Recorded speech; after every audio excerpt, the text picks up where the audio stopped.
Jadi ada beberapa hal Bapak Ibu sekalian yang saya berharap Anda semua hapus dari kamus. Ya, dari kamus Anda pribadi ya. Seperti contoh, saya kalau dizalimi saya harus balas dendam. Nah, Islam tidak mengenal namanya balas dendam. Hapus dari kamus Anda juga penyesalan. Saya menyesal karena tidak sempat makan makanan itu di malam. Kalau berurusan sama urusan duniawi.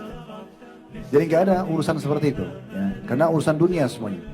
Termasuk adalah tadi contohnya sabar itu ada tempatnya, loh. Sabar itu ada batasnya. Nggak ada dalam kamus seorang muslimin. Sabar itu nggak pakai kenal tempat. Dimanapun kita berada kalau Allah sedang uji ya sabar. Tidak ada juga batasnya.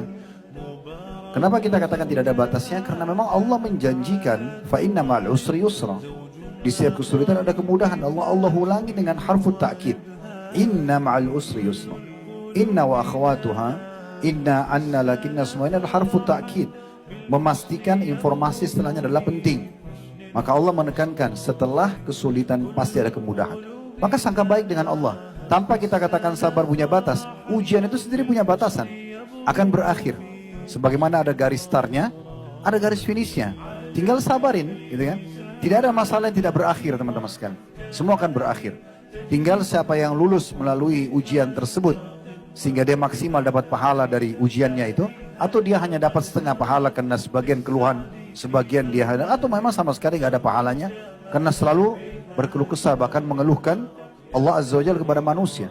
Makanya Sa'id bin Musayyib berkata rahimahullah pada seseorang yang mengeluhkan tentang ada sesuatu yang menimpa dia, lalu dibisikkan di kupingnya, bagaimana bisa kau mengeluhkan kepada tentang zat yang memberimu rezeki kepada orang yang tidak bisa memberimu apa-apa, maksudnya kepada manusia.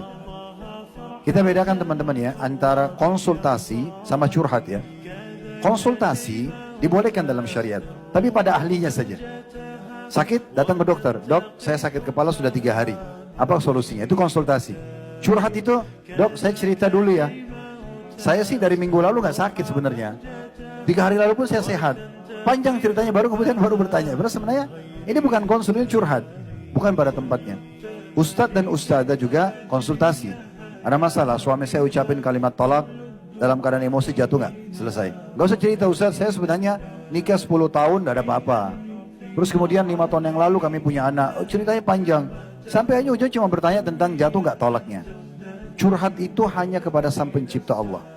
Anda akan temukan solusinya kalau Anda lakukan itu.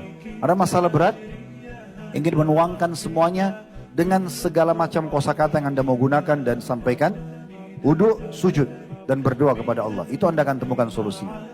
Ya.